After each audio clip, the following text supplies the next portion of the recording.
Have you ever finished listening to a 20-minute English podcast and then realized you couldn't remember what it was about?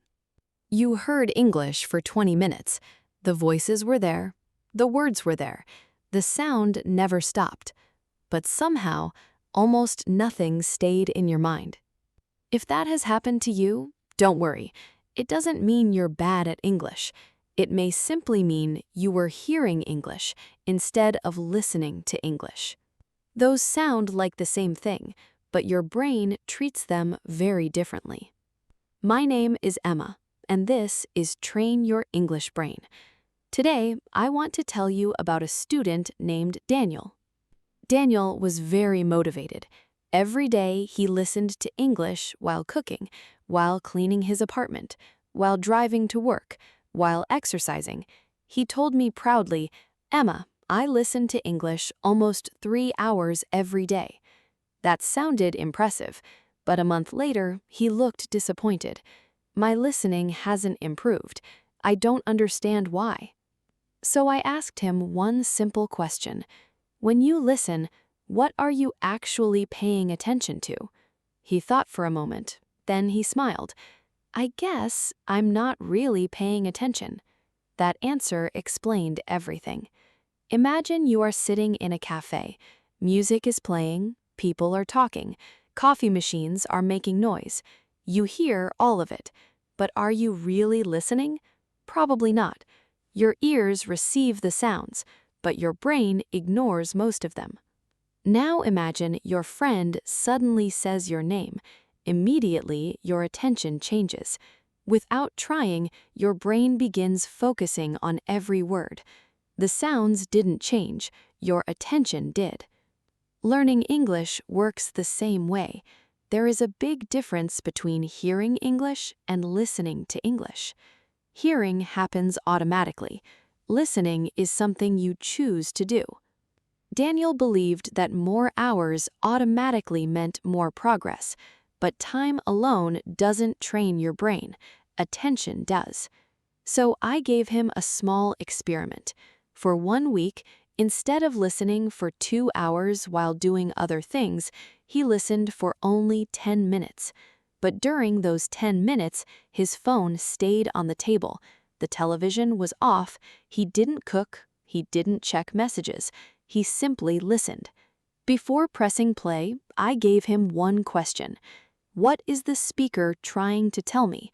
Not, what words do I know? Not, what grammar did they use? Just one simple goal. Understand the main idea. The first day felt surprisingly difficult. Daniel realized how often his mind wandered.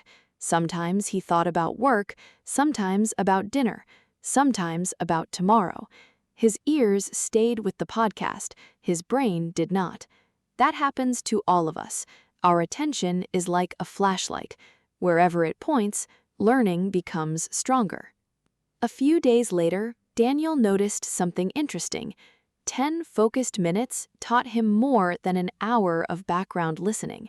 That surprised him, but it shouldn't. Think about reading a book.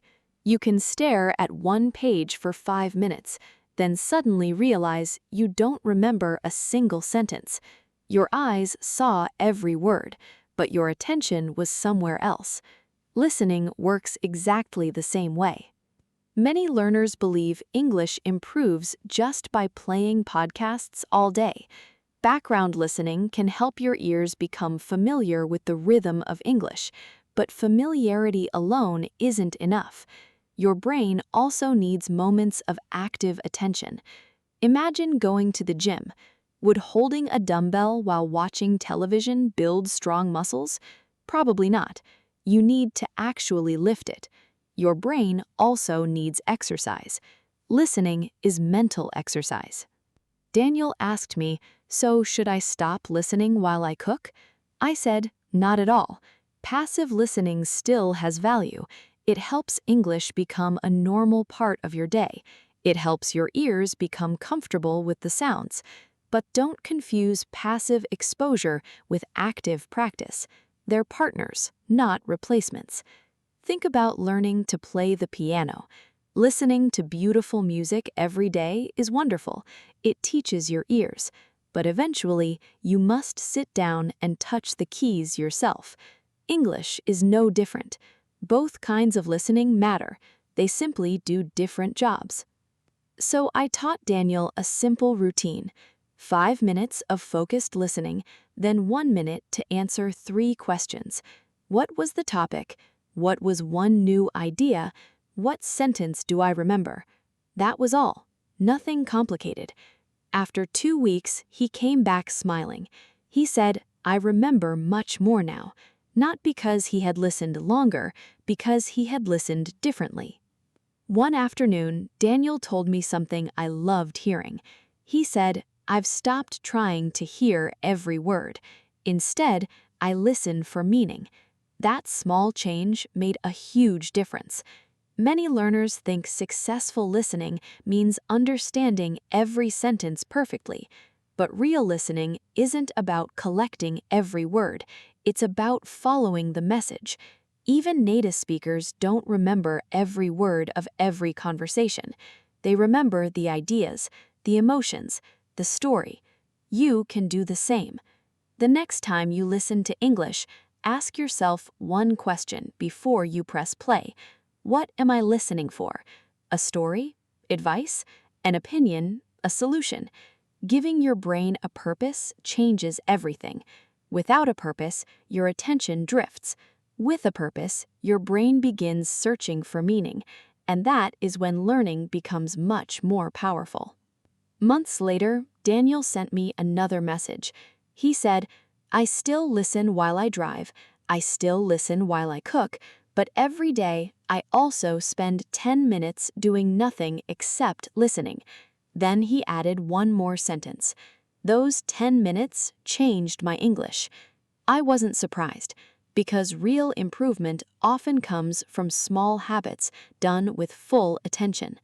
So here is your challenge for today. Choose one short podcast. Sit somewhere quiet, put your phone away. Listen for just 10 minutes. Then ask yourself 3 simple questions. What was the main idea? What surprised me? What sentence do I still remember? Don't worry if your answers aren't perfect. The goal isn't perfection. The goal is attention.